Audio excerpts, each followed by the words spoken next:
What you can do is that you need to create a common financial goal. As a couple, sit down, discuss what is our goal? What do we want to achieve in the next 5, 10 years? How do we get there? Plan together. Plan together. Not that the woman is building in her hometown, the man is building in his hometown, and none of you know about it. And so you don't know where your monies are going. No. Plan together. There must be full disclosure of incomes and debts. Oh, yeah. Full disclosure.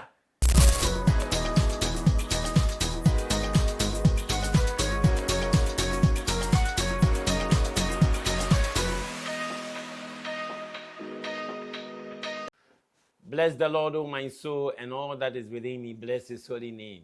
Father, we are most grateful unto you for another day. We honor you that as we study, you be with us and teach us through Christ our Lord. Amen. People of God, I want to thank God for another day, and we are most grateful to God. Today we are talking about money and marriage, starting right with finances. You know, it's very, very important because, you see, when you check the records, about the fourth reason for which many marriages break has to do with finance. Yes, finance, money. Should marriages be hinged on finances? I mean, we should talk about these things. Marriage and money, in terms of its management, are deeply intertwined and significantly impact marital happiness and stability. Scripture says in Matthew chapter 6, verse 21, that for wherever your treasure is, there your heart will be also. And indeed, wherever your treasure is, there your heart is. Financial unity in marriage reflects spiritual unity and requires thoughtful stewardship of resources God has entrusted in the hands of the couple. The resources that God has entrusted in our hands. You see, we must come to that point of appreciating that we are owned by God. It is God who owns us. So everything belongs to God. As described in Psalm 24, verse 1. The earth is the Lord's and everything in it. And so the fundamental truth reminds couple that they are stewards, not owners of their resources. As couples, as individuals, let's appreciate that we are but stewards over that which is entrusted in our hands. Understanding this principle helps shape financial decision and attitude towards marriage, so that our attitude towards marriage is shaped by how we take it. Now, what are some financial wisdom to help us as Christians? Scripture provides clear guidance on financial management.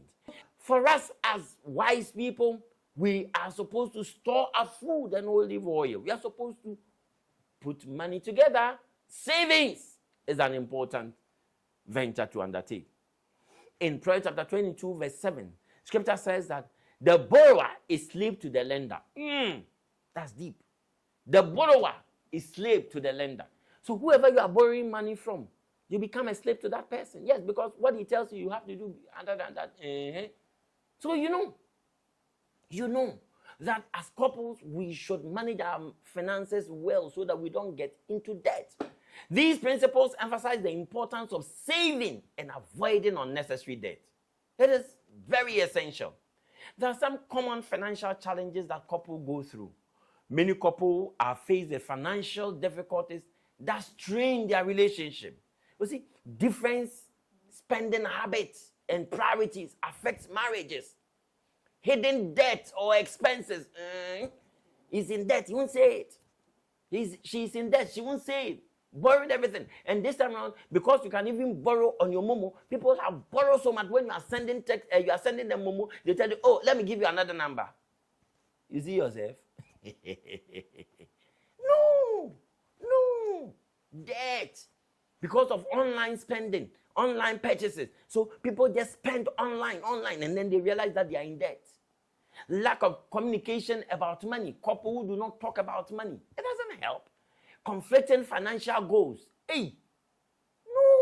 These challenges are not helpful for any marriage. Amos chapter 3 verse 3 says that can two work together unless they agree? How can you become couple when you do not agree? You do not agree on your spending levels, on your spending habits. You feel that anything that you see you must buy. No, you need self-control in your expenses as well.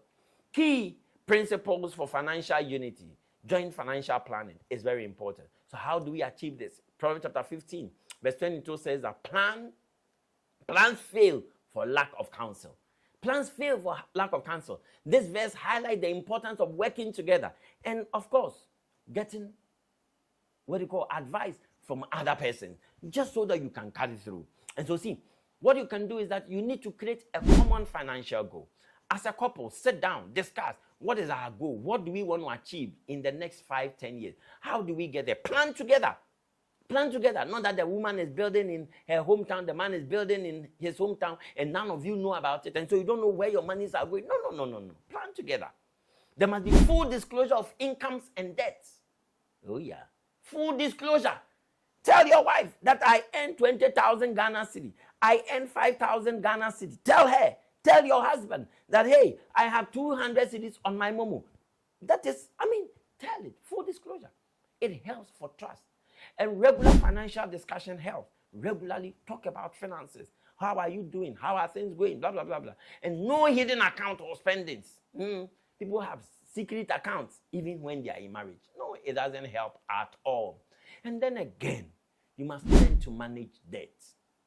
Learn to manage debt as a couple so that you can live gloriously and you can enjoy your marriage. Avoid unnecessary debt. There are some debts that is not necessary.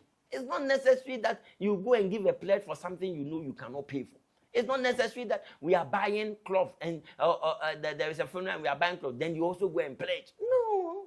Or even in church, we are doing appeal, so you know you don't have the money. If you are not touched by the Spirit of God, just because somebody has done, you also want to go and outdo the person. Unnecessary debt. It doesn't help. And then create a repayment plan together. Plan it together. How you are going to deal with your debts. And then you prioritize high interest debt.